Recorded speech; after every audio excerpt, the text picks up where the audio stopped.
Assalamualaikum. Hari ini kita jumpa lagi. Hari ini kecoh apabila satu Malaysia guru-guru dapat maklumat tentang pengumuman surat ini.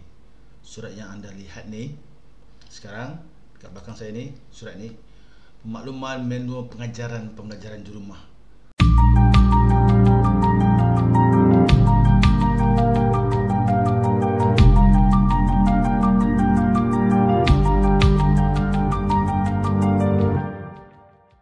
Surat ni keluar setelah sekian lama kita berada dalam PKP, tapi ada kes-kes baru naik. Semua orang tengah buat spekulasi, adakah PKP akan datang semula?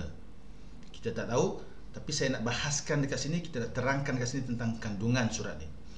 Okey, surat ni bertarikh 2 Oktober 2020. Surat ni mengatakan bahawa kita bekalkan KPM bekalkan di laman web, boleh muat turun di laman sesawang moi.gov.my, manual pengajaran dan pembelajaran di rumah.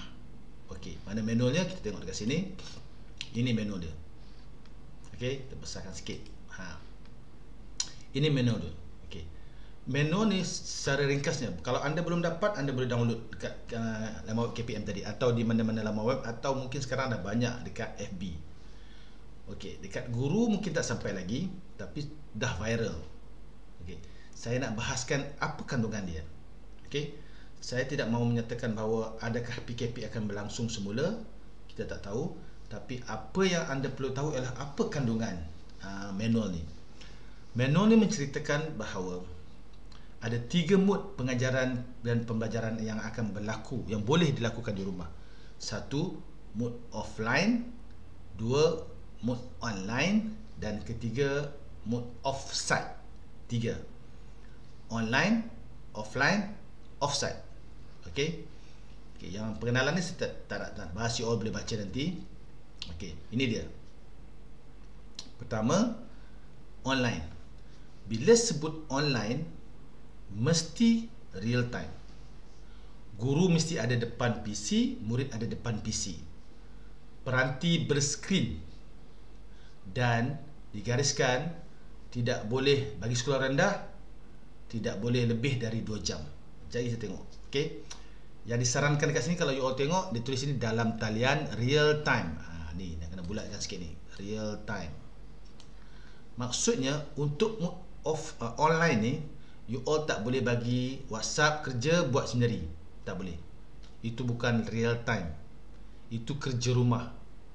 Tak boleh bagi quiz. Kalau real time ni, masuk real time atau dalam talian ni, tak boleh bagi kerja rumah. Mesti berada depan PC mengajar. Okey. Okey. Nak guna Delima, Cikgu Tube, EduPage, whatever, guna. Asalkan cikgu dan murid sama-sama meet, bertemu di alam maya. Itu maksud real time. Okey. Nak guna aplikasi, sorry, kat bawah ni juga. Nak guna pelantar digital ni boleh, nak guna Meet ke, Microsoft Team ke, Zoom ke, apa saja gunalah. Boleh juga guna game. Tapi ingat, isu atau key point bagi dalam talian ialah real time. Okey. Yang kedua, perkara dalam real time ni, kena ingat screen time. Ini WHO buat. Screen time prasekolah digariskan 1 jam, tak boleh maksimum. Sekolah rendah 2 jam maksimum. Sekolah menengah 3 jam maksimum. Menengah atas 4 jam maksimum. Maksudnya di sini ialah dalam satu hari tak boleh lebih dari waktu yang ditetapkan untuk real time, untuk online, face to face, secara online, face to face online. Tak boleh lebih daripada masa yang telah ditetapkan ni. Okey, yang ini tak boleh lebih. Maknanya kalau hari ni cikgu nak plan maths, science, English, kalau maths dah sejam, English lagi sejam, maksimum. Untuk sekolah rendah 2 jam. Tambah lagi bahasa Melayu 3 jam sekolah rendah. Sekolah rendah, sekolah menengah. Sekolah rendah tak boleh. Sekolah rendah kena guna offline pula. Ingat ini kena ambil kira. Sebagai seorang guru, ini kena tahu. Saya bulatkan untuk anda. Okay, now luar talian. Okay, luar talian, dengar ni, saya tarik sikit. Okay. Maksud luar talian ialah murid masih menggunakan gadget tetapi bukan online. Maksudnya ketika guru ada line internet bagus, internet baik, guru download siap-siap, beri kerja rumah. Ia harus diplan, bagi link, bagi video, bagi apa saja. Itu maksud luar talian. Okey. Yang ketiga tadi ialah offsite. Offsite maksudnya bukan sekolah, pusat komuniti ke, dewan orang ramai ke, tak kisah, yang dibenarkan oleh jabatan dan PPD masing-masing, yang telah diisytiharkan dan telah dihitam putihkan oleh kerajaan tempatan, JPN, PPD pada waktu itu. Ia bergantung kepada situasi semasa. Bukan guru yang tentukan pusat pembelajaran itu, JPN dan PPD yang akan tentukan. Okey. Dan ia berharuslah bersifat kendiri dan ada academic support system kalau offsite. Okey. Yang ini PDPR atau PDP di rumah. Semua orang tahu lesson plan kena ubah suai, rancangan tahunan kena ubah suai, kena susun jadual betul-betul, kena buat modul, terutamanya yang offline, kena buat modul. Maksudnya dia ada guide, seolah-olah macam manual, kena buat apa, sebab dia offline. Online hanya perlu ada lesson plan, sebab guru bersemuka dengan murid di dalam talian. Tapi offline, guru tak bersemuka dengan murid, guru hanya bagi kerja, tapi mesti ada lembaran kerja atau modulnya. Maknanya murid kena ikut step by step. Guru kena plan awal-awal, objektifnya, tempoh waktunya, semua kena buat. Okey, ini kena bagi tahu. Dan paling penting, sama ada offline, online, offsite, pentaksiran tetap perlu dibuat. Pentaksiran wajib.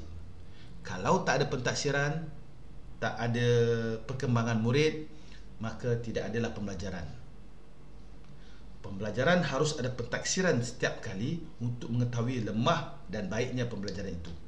Untuk mengetahui perkembangan murid harus dibuat pentaksiran, bukan peperiksaan. Jangan salah faham tu. Okey. Satu lagi. Apa lagi saya nak tekankan kat sini? Okey. Dinyatakan juga di sini kita boleh guna flip classroom, maksudnya separuh budak study kat rumah, separuh study dekat sekolah ataupun offsite tadi, pusat komuniti. Pembelajaran boleh dibuat mastery learning, contextual learning, inquiry based dan problem based learning. Kena boleh buat. Okey, yang tu kena ingat. Apa lagi? Dan okey, pelbagai kaedah pentaksiran ni. Pentaksiran ni saya rasa tak perlu jelaskan. Cikgu-cikgu semua dah master. Cuma saya nak ingatkan tadi ialah perkara penting dari ni ialah benda ni, modul atau menu pengajaran dan pembelajaran dikeluarkan awal untuk guru bersedia jika berlaku wabak, jika berlaku bencana, dan jika diarahkan oleh JPN PPD atau guru besar pengetua masing-masing, ataupun paling besar sekali kementerian mengarahkan sekolah tutup, tak ada PDP di sekolah, maka pembelajaran di rumah harus dibuat menggunakan kita punya manual pengajaran dan pembelajaran di rumah. So ingat ada 3 mode tadi: offline, online, offsite. 3. Pembelajaran harus berlaku, tak kira masa, tak kira tempat, planning, ikut screen time, dan harus ada pentaksiran. So dengan itu, jumpa lagi. Siapa yang belum subscribe sekarang. Sokong sikit. Bye. Assalamualaikum.